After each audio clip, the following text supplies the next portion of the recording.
Je vais poser une première question, c'est qui a déjà utilisé InDesign et qui a déjà fait dans InDesign plus de 30 pages.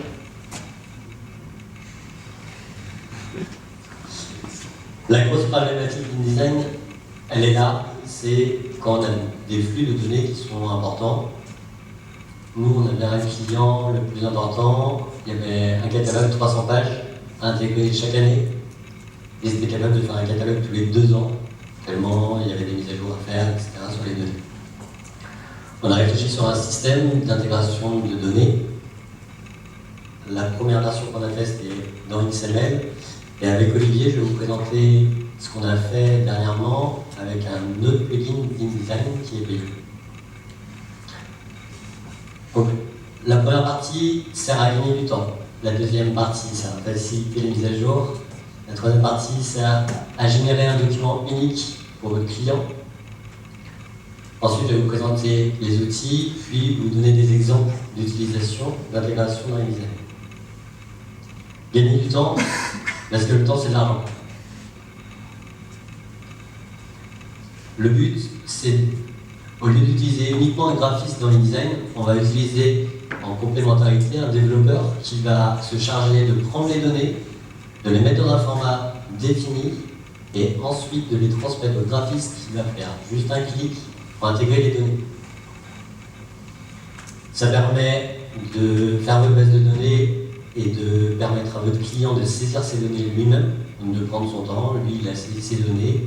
Le graphiste, il ne fera pas d'erreur de saisie, puisque dans le temps, etc., il va oublier une virgule sur un chiffre, ce qui arrive souvent sur des PLV, et on va avoir ce problème-là. La deuxième partie, c'est faciliter ces mises à jour. Dans le cas réel d'utilisation, on était à un catalogue tous les 2 ans. On est passé à 2 catalogues par an, ce qui permet une réactivité par rapport à vos clients, ce qui permet la possibilité de faire une mise en page spécifique par rapport à des saisons en fonction de votre public, de changer complètement le style de votre document sans changer vos données. Ce qui parle aux intégrateurs, quand on fait de l'HTML CSS, on va juste changer le CSS, tout va changer de mise en page. On n'a pas perdu nos données, dans InDesign, c'est pas possible. La troisième partie, c'est générer un document unique. Ce que demandent vos clients, c'est que votre document, que son document ne ressemble pas à celui de son concurrent, alors que c'est vos clients à vous. Donc on a la possibilité de faire un document avec une en-tête, des couleurs, etc., spécifiques à votre client. On a même une autre possibilité qui arrive chez Audi et chez Volkswagen, c'est de sortir un catalogue spécifique au client en fonction de ses revenus, son sexe, s'il est célibataire ou marié. Vous n'aurez pas le même catalogue si vous avez un enfant, si vous en avez 10, si vous êtes célibataire et que vous avez plus de 30 ans, on va plutôt vous présenter les cabriolets, plutôt bien.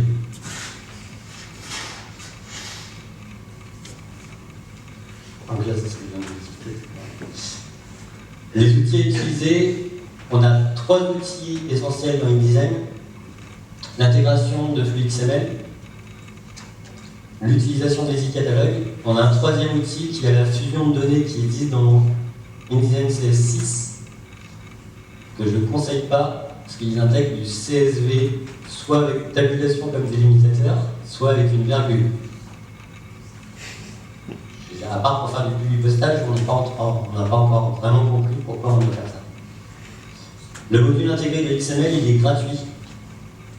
Par contre, il faut parser le XML d'une certaine façon pour que InDesign puisse le comprendre. Quand on utilise des blocs texte, c'est pas très gênant. Quand on commence à utiliser des tableaux, ça devient un peu plus gênant parce qu'on est obligé d'expliquer les styles, etc. avec le fichier XML. Le plugin e-catalogue, c'est un plugin qui est payant. Ça doit être 1000 € à peu près, je crois, la version de base de e-catalogue. Par contre, elle permet de connecter n'importe quel fichier ou base de données qui est connecté au DPC. Donc on peut intégrer un fichier Excel, un fichier CSV, et on peut connecter directement un fichier SQL et garder cette connexion. Donc sur un gros projet, c'est super intéressant de faire ça, parce que ça veut dire que si on fait une mise à jour de tarif à la fin du catalogue, il y a tout le catalogue qui se met à jour, juste au niveau des tarifs, on n'en parle plus.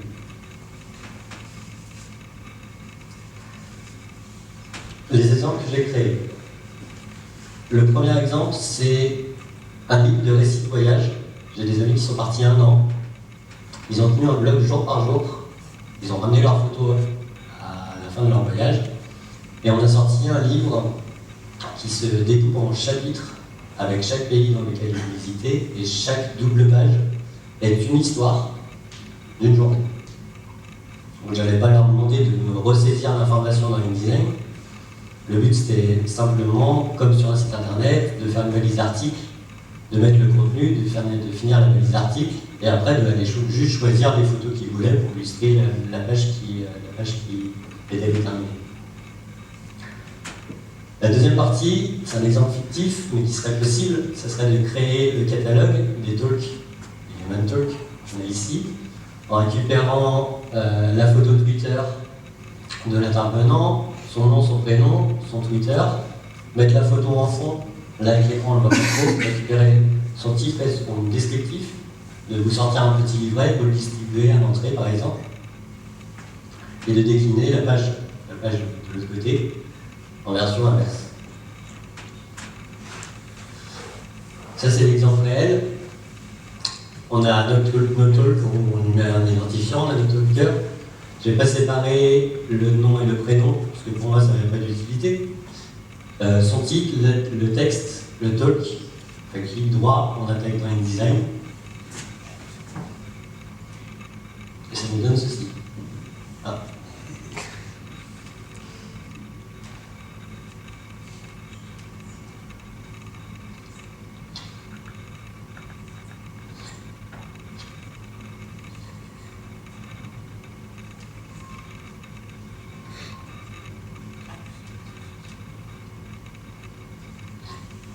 Et ça nous donne ceci, l'intégration de chacun des talks du 13 janvier dernier, de l'année dernière. Donc les 5 talks s'intègrent en automatique à l'affilée.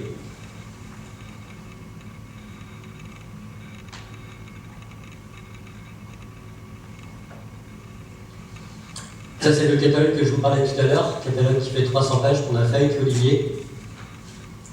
Moi j'avais travaillé avant sur 3 versions dans le format XML. Avec Olivier on a intégré la possibilité de l'utiliser avec EasyCatalog. EasyCatalog permet une intégration plus fine des données et de la récurrence de la base de données. On utilise juste un fichier Excel qui est importé dans InDesign.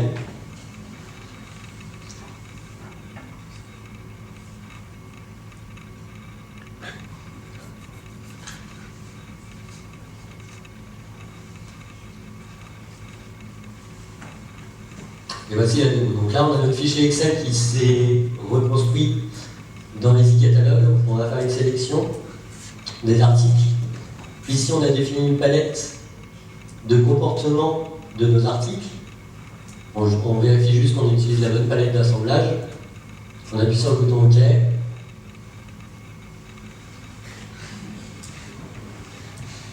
Et il y a des données qui viennent s'assembler au fur et à mesure. Les images, elles sont stockées sur le disque dur, elles sont en HD. Donc le fichier est prêt à être envoyé à un imprimeur. Et ça, on a fait une sélection, on a fait importer. Ça importe le catalogue au fur et à mesure. Là, les images sont un peu lourdes, etc. Ça s'assemble. Et surtout, l'avantage, c'est que on a la possibilité de définir un scénario d'affichage des données dans InDesign. Ça veut dire que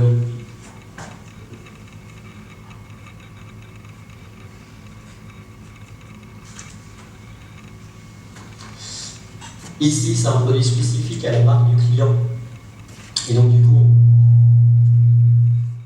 on va afficher son logo. Ensuite, on va avoir des notions de météo par rapport à la culture de la fleur.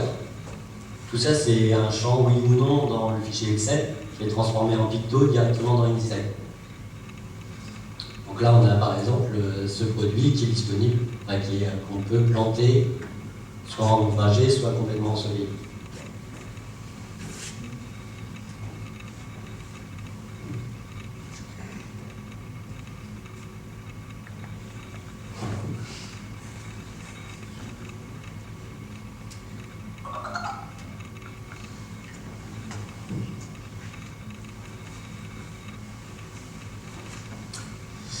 Voici une deuxième intégration du fichier de tout à l'heure, où on reprend les talks sur un format A4 recto verso. Donc c'est le même fichier que tout à l'heure, sauf qu'il est intégré d'une autre façon différente. Et juste pour vous montrer l'intégration dans XML, on fait un clic droit sur une racine, on fait importer les données, on importe les human talks, on fait OK, et là ça intègre automatiquement la liste de tous les contributeurs, et sur le côté à droite, la liste de tous les talks qu'ils ont présentés.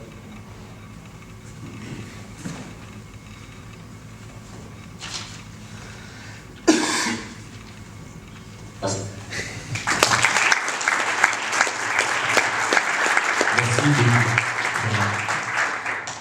Est-ce que vous avez des questions? Bon, on va te l'acheter un catalogue, je pense que effectivement, je vais voir. Pour ma part, je connaissais absolument pas, je trouve ça fabuleux. Vous avez des questions?